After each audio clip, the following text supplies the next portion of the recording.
एक औरत की कमी तब अखरती है जब वो चली जाती है और वापस लौट कर नहीं आती। छत पर लगे जाले व आंगन की धूल हटाने में संकोच आता है। तुम्हारी ये सफाई कहने का मौका नहीं मिल पाता। एक औरत की कमी तब अखरती है जब कालरों की मैल छुटाने में पसीना छूट जाता है। चूड़ियां साथ में नहीं खनकती, उसका मेहनतकश होना याद आता है। एक औरत की कमी तब अखरती है जब घर में देर से आने पर रोटियां ठंडी हो जाती है। सब्जियों में तुम्हारी पसंद का जायका नहीं रहता और तुमसे यह कहते नहीं बनता, मुझे ये पसंद नहीं। एक औरत की कमी तब अखरती है जब बच्चा रात को जोर से रोता है, आप अनमने से उठ जाते हो और यह नहीं कह पाते कितनी लापरवाह हो तुम। एक औरत की कमी तब अखरती है जब आप रात में अकेले सोते हैं, करवट बदलते रहते हैं बगल में, पर हाथ धरने पर कुछ नहीं मिलता। एक औरत की कमी तब अखरती है जब त्योहारों के मौसम में नई चीजों के लिए कोई नहीं लड़ता और तुमसे ये कहते नहीं बनता और पैसे नहीं हैं। एक औरत की कमी तब अखरती है जब आप गम के बोझ तले दबे होते हैं, निपट अकेले रोते हैं और आपके आंसू पोंछने वाला कोई नहीं होता। आप किसी से कुछ नहीं कह पाते हैं। हर उस औरत की कमी अखरती है जो संस्कारी, गृह कार्य में दक्ष तथा हर रिश्ते को बखूबी निभाना जानती है। इस कहानी में आगे दूसरी कहानी देखें। शाम का समय था। मुंबई महानगर में एक इलाका है नालासोपारा। नालासोपारा में ही यशवंत नगर सबसे पॉश एरिया था। शाम होने के कारण अभी सड़क पर ज्यादा भीड़ थी। ऑफिस वाले छुट्टी के बाद जल्दी जल्दी घर पहुंचने के चक्कर में अपनी गाड़ी को तेजी से सड़क पर भगा रहे थे। शशांक भी अपनी कार को तेजी से चलाता हुआ अपने सोसाइटी के मेन गेट से अंदर प्रवेश करता है। वह अपनी कार एक किनारे खड़ा करके अपने फ्लैट की ओर चल देता है। उस समय सोसाइटी के लॉन में बहुत सारे बच्चे खेल रहे थे। अभी कुछ देर पहले जहां सभी मेधा को बहुत ही गंदी निगाहों से देख रहे थे, वही अब सभी उसे सम्मान की नजरों से देखने लगे थे। रागिनी, शैलजा, सरला जैसी औरतों की हकीकत आज सबके सामने आ गई थी।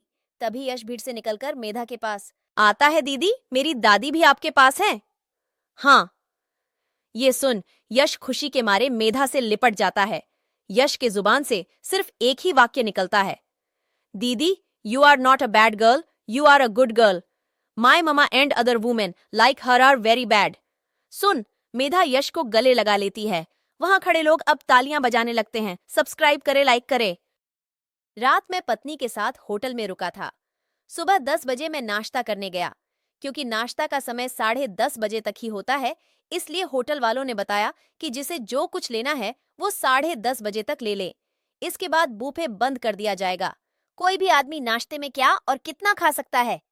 पर क्योंकि नाश्ता बंदी का फरमान आ चुका था, इसलिए मैंने देखा कि लोग फटाफट अपनी कुर्सी से उठे और कोई पूरी प्लेट फल भर कर ला रहा है, कोई 4 छोले भटूरे का ऑर्डर कर रहा है, कोई इडली डोसा उठा लाया तो एक आदमी 2-3 गिलास जूस के उठा लाया, कोई बहुत से टोस्ट प्लेट में भर लाया और साथ में शहद, मक्खन और सरसों की सॉस भी। मैं चुपचाप अपनी जगह पर बैठकर ये सब देखता रहा। 1-2 मांगे अपने बच्चों के मुंह में खाना ठूंस रही थीं, कह रही थीं कि फटाफट खा लो, अब ये रेस्तरां बंद हो जाएगा। जो लोग होटल में ठहरते हैं, आमतौर पर उनके लिए नाश्ता मुफ्त होता है, मतलब होटल के किराए में सुबह का नाश्ता शामिल होता है। मैंने बहुत बार बहुत से लोगों को देखा है कि वो कोशिश करते हैं कि सुबह देर से नाश्ता करने पहुंचे और थोड़ा अधिक खा लें ताकि दोपहर के खाने का काम भी इसी से चल जाए। कई लोग इसलिए भी अधिक खा लेते हैं क्योंकि उन्हें लगता है कि मुफ्त का है तो अधिक ले लेने में कोई बुराई नहीं। कई लोग तो जानते हैं कि वो इतना नहीं खा सकते, लेकिन वो सिर्फ इसलिए जुटा लेते हैं कि कहीं कम न पड़ जाए। दरअसल हर व्यक्ति अपनी खुराक पहचानता है। वो जानता है कि वो इतना ही खा सकता है, पर वो लालच में फंसकर जरूरत से अधिक जुटा लेता है।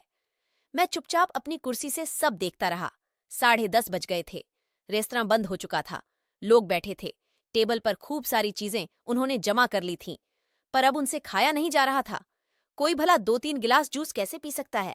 बहुत सारे टोस्ट। कई बच्चे माँ से झगड़ रहे थे कि उन्हें अब नहीं खाना।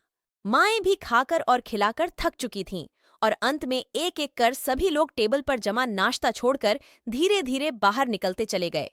मतलब इतना सारा जूस, फल, ब्रेड सब बेकार हो गया। यही है जिंदगी। हम सब अपनी भूख से अधिक जुटाने में लगे हैं। हम सभी जानते हैं कि हम इसका इस्तेमाल नहीं कर पाएंगे। हम जानते हैं कि हमारे बच्चे भी इसे नहीं भोग पाएंगे, पर हम अपनी अपनी टेबल पर जरूरत से अधिक जुटाते हैं। जब हम जुटाते हैं तो हम इतने अज्ञानी नहीं होते कि हम नहीं जानते कि हम इन्हें पूरी तरह नहीं खा पाएंगे। हम जानते हैं कि हम इन्हें छोड़कर दबे पांव शर्माते हुए रेस्तरां से बाहर निकल जाएंगे। सब कुछ टेबल पर छोड़कर उतना ही जमा कीजिए जितने की आपको सचमुच जरूरत है। ये दुनिया एक रेस्तरां है। कोई इस रेस्तरां में सदा के लिए नहीं बैठ सकता। कोई इस रेस्तरां में लगातार नहीं खा सकता। सबके खाने की सीमा होती है। रेस्तरां में सबके रहने की भी अवधि तय होती है। उतना ही लीजिए जिसमें आपको आनंद आए, उतना ही जुटाइए जितने से आपकी जरूरत पूरी हो सके। बाकी सब यहीं छूट जाता है, चाहे नाश्ता हो या कुछ और। हम में से बहुत से लोग संसार रूपी बहुत से लोगों को टेबल पर ढेर सारी चीजें छोड़ कर जाते हुए देखते हैं, पर फिर भी नहीं समझते कि हमें कितने की जरूरत है। हम जानते हैं कि हम भी सब छोड़ जाएंगे, लेकिन जुटाने के चक्कर में जो है हम उसका स्वाद लेना भी छोड़ देते हैं। अगर आपको हमारी कहानी पसंद आए हो तो लाइक करें, शेयर करें, सब्सक्राइब करें।